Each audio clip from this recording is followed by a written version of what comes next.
అందరికీ నమస్కారం. ఈరోజు మీతో షేర్ చేసుకునేటువంటి విషయం, మనకు స్నేహితులు ఎక్కువ కాలం మనతో సన్నిహితంగా ఉండాలి, మనకు టచ్లో ఉండాలి, మన స్నేహ బంధం అనేది విడిపోకుండా ఉండాలి అన్నప్పుడు మనం ఏం చేయాలి? స్నేహితులే కాదు, మనకు నచ్చినటువంటి ఆప్తులు, బంధువులు కూడా ఉంటారు. అలాంటి బంధువులు కూడా జీవిత పర్యంతం మనతో అన్యోన్యంగా ఉండాలి, కలిసి ఉండాలి, మనల్ని విడిచిపెట్టి వెళ్ళకూడదు. అంటే విడిచిపెట్టి అంటే మన వెన్నంటే చేతి పట్టుకొని ఉండాలి అట్లా కాదు, మనకు వస్తూ పోతూ మన అనుబంధాన్ని, ప్రేమను అలాగే కొనసాగించాలి. అంటే మనము వాళ్ళ ఇంటికి వెళ్తూ ఉండాలి, వాళ్ళు మన ఇంటికి వస్తూ ఉండాలి. మంచికి చెడ్డకు అన్నిటికీ వాళ్ళు మనము కలిసి సంతోషంగా ఉండాలి, అన్నీ షేర్ చేసుకోవాలి అని అంటే ఆ బంధాన్ని ఎలా నిలబెట్టుకోవాలి? స్నేహమైనా సరే, బంధుత్వం అయినా సరే నిలబెట్టుకోవాలి.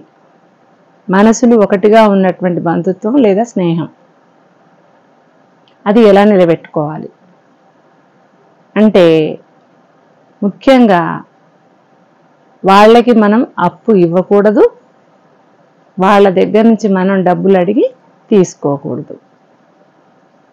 ఇది మొట్టమొదటి నియమం. మనకి ఎవరితో అయితే డబ్బులతో లావాదేవీలు ఉంటాయో, అప్పు తీసుకోవడం ఉంటుందో, ఇచ్చే రోజు ఖచ్చితంగా గొడవలు అవుతాయి. ఎక్కడో ఒక చోట చిన్న తేడా వస్తుంది. ఆ డబ్బులు ఇవ్వడం, దాంతో గొడవ పడడం, స్నేహమైన బంధుత్వమైన దూరం అవుతుంది. అందుకని బంధుత్వం నిలబడాలి అంటే మంచి బంధుత్వం ఉన్న వాళ్ళు అప్పు అడగొద్దు, వాళ్ళు అప్పు అడిగితే ఇవ్వకూడదు. ముందు ఇదే తెలుసుకోవాలి, నేర్చుకోవాలి. స్నేహమైనా సరే, మంచి స్నేహితులుగా ఉన్న వాళ్ళు అప్పు అడగకూడదు, అప్పు ఇవ్వకూడదు. ఒకవేళ చాలా ఇబ్బందుల్లో ఉన్నారు, మనకు కూడా తెలుస్తుంది వాళ్ళు ఇబ్బందులు పడుతున్నారు అనే విషయం మనకు కూడా తెలుస్తోంది. అప్పుడు ఏం చేయాలి?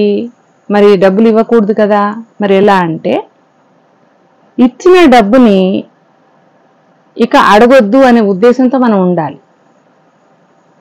నేను ఫ్రీగా ఇచ్చేసాను, ఇక జీవితంలో మళ్ళీ ఆ డబ్బులు నేను అడగను అని నిర్ణయంతో ఉండాలి. వాళ్ళు ఇచ్చినా ఇవ్వకపోయినా మీరు ఒకేలా ఉండగలిగితే ఇవ్వండి. లేదమ్మా నాకు డబ్బులు పోతే నేను ఉండలేను అనుకుంటే ఇవ్వకండి, తీసుకోకండి. ఈ నియమాన్ని పాటించినప్పుడు స్నేహం చాలా కాలం, జీవిత పర్యంతం మీ మధ్యలో ఉంటుంది. అలాగే బంధుత్వం కూడా నిలబడుతుంది. ఇక రెండవది, రెండు అన్నిటికంటే ముఖ్యమైనది మొట్టమొదటిది డబ్బు. ఇక రెండవది, అనవసరమైన విషయాల్లో కల్పించుకోకూడదు, వాళ్లతో అబద్ధాలు ఎప్పుడూ చెప్పకూడదు. ఈ రెండు పాటిస్తే స్నేహమైన బంధుత్వమైన నిలబడుతుంది. Thank you.